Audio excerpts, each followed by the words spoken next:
अरुण जी नमस्कार। मैं बेंगलोर से बोल रहा हूं और हमने आपसे लगभग 7-8 महीने पहले एक अंडर सिंक आरओ असेंबल करवाया था। तो अरुण जी अभी इसमें कुछ प्रॉब्लम आ रही है और प्रॉब्लम क्या आ रही है कि पानी का टेस्ट जो है वो चेंज हो गया है। तो अरुण जी हमने आपकी वीडियोज वगैरह मतलब देख के अपना आरओ अपने बिहाफ पे थोड़ा ट्राई किया कि जरा देखे खोल के कि इसके अंदर क्या प्रॉब्लम है। सर ने हमारे से 7-8 महीने पहले अंडर सिंक आरओ लिया था। तो हमने कहा चलो ठीक है सर कोई दिक्कत नहीं। आपने अपने बिहाफ पे सारी चीजें ट्राई की। सर ने हमारे को फ्लो दिखाया कि अरुण जी ये देखिए प्योर पानी का फ्लो बहुत ज्यादा कम हो गया और इसका टीडीएस भी बहुत ज्यादा आ रहा है। लगभग पानी का टीडीएस 500-600 सर ने रा पानी का बताया था। जो प्योर पानी जो है उसका टीडीएस हमारा आ रहा है लगभग 250 के करीब टीडीएस आता है। 250 टीडीएस आ रहा है प्योर पानी का और टैंक भरने में बहुत ज्यादा टाइम लग रहा है और बहुत ड्रॉप करके प्योर पानी आ रहा है। अब हमने सर से कहा कि सर आप जरा वीडियो कॉल हमें कीजिए और दिखाइए आपका सिस्टम कैसे चल रहा है।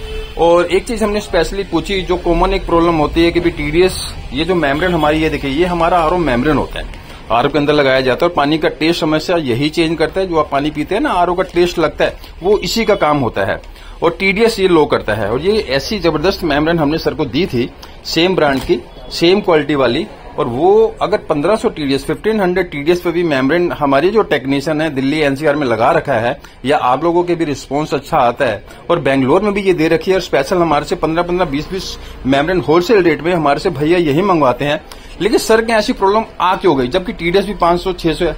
अब जब वीडियो कॉल पे देखा तो पता चला कि हमारा जो आरओ का ड्रेन पानी निकलता है, आरओ का ड्रेन पानी हमारा कभी भी निकलता है जो पाइप होता है आरओ का ड्रेन वाला वो इस एफआर के थ्रू होता हुआ निकलता है।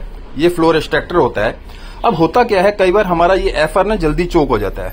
अब जल्दी चोक होने का भी कारण होता है क्योंकि भाई जब 3-3 4-4 फिल्टर लगे हुए हैं और एफआर में 4-5 फिल्टर से होता हुआ पानी जब आता है तो ये तो चोक होना नहीं चाहिए। अगर ये चोक हो गया तो उसका कारण ये रहता है कि अगर हमारे पानी में स्केलिंग ज्यादा आती है, भाई माइका आता है, फ्लोराइड आता है, सिलिका आता है या आप देखते होंगे कि व्हाइट लेयर जम जाती है या अगर हम मेम्ब्रेन देख रहे हैं मेम्ब्रेन को हमने निकाल के देखा उस पर हमने देखा कि भाई व्हाइट स्केलिंग हो रही है, व्हाइट लेयर इस पे जम जाती है, पूरी व्हाइट आ जाती है।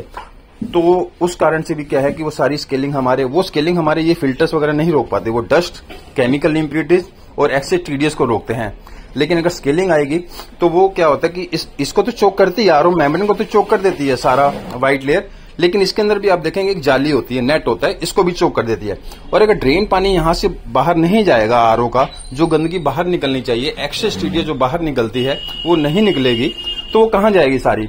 जब वेस्ट पानी नहीं निकल रहा तो प्योर पानी हमारे टैंक में भर रहा है तो कहां जाएगी, वो सारा हमारे मेम्ब्रेन के पोर के अंदर ही जम जाती है और उसको चोक कर देती है। अब सर के यहाँ भी यही कंडीशन थी।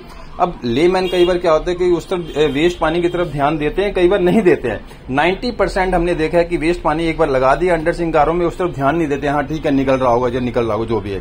अब ठीक है वो अपनी जगह ठीक है, लेकिन स्पेशली जो अंडर सिंक आरओ लगते हैं उसके अंदर हम स्पेशल बोलते हैं कि भाई वेस्ट पानी जो आपने नीचे के नीचे छोड़ा हुआ है उसको हफ्ते 10 दिन में एक बार निकाल के देख लेना चाहिए कि ड्रेन पानी का फ्लो पूरा फ्री फ्लो निकल रहा है, पूरी धार के साथ निकल रहा है या नहीं निकल रहा। अब सर से हमने वीडियो पे बात की और देखा कि भाई वेस्ट पानी ही नहीं निकल रहा तो मेम्ब्रेन तो चोक होनी थी।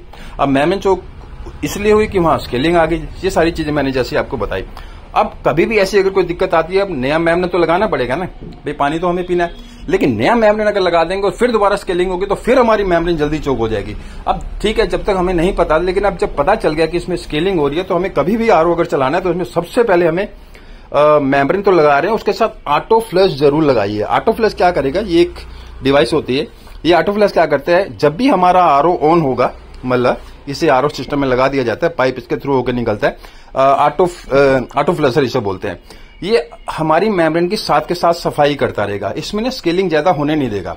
और ये ऐसे मतलब 15-20 साल में हमने बहुत से ऐसे एक्सपीरियंस किए हैं जहां स्केलिंग जल्दी होती थी, जहां मेम्ब्रेन जल्दी चोक हो जाती थी, स्पेशली वहां जहां स्केलिंग के कारण जो था इस पे व्हाइट लेयर जो जमती थी वहां ऑटो फ्लश लगाया। जहां 6 महीने में चोक होती थी वहां 1.5 साल मेम्ब्रेन चलिए, 2-2 साल मेम्ब्रेन चलिए।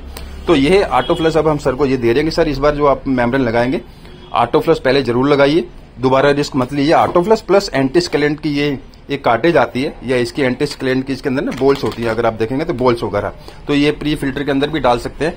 तो ये बोल्स वगैरह भी हम सर को दे रहे हैं। तो अगर आपको भी ऐसी कोई समस्या आ रही है कि भाई मेम्ब्रेन बहुत जल्दी चोक हो रही है और स्केलिंग अगर ज्यादा आती है, स्केलिंग के कारण अगर चोक हो जाती है तो आप कभी भी ऑटो फ्लश लगा के ही और एंटी स्केलेंट बोल्स वगैरह डाल के ही नया मेम्ब्रेन डालें ताकि उसकी लाइफ जल्दी मतलब खत्म ना हो जाए, उसकी लाइफ थोड़ी बरकरार है। तो मैंने कहा चलो ये एक्सपीरियंस शेयर करना चाहिए।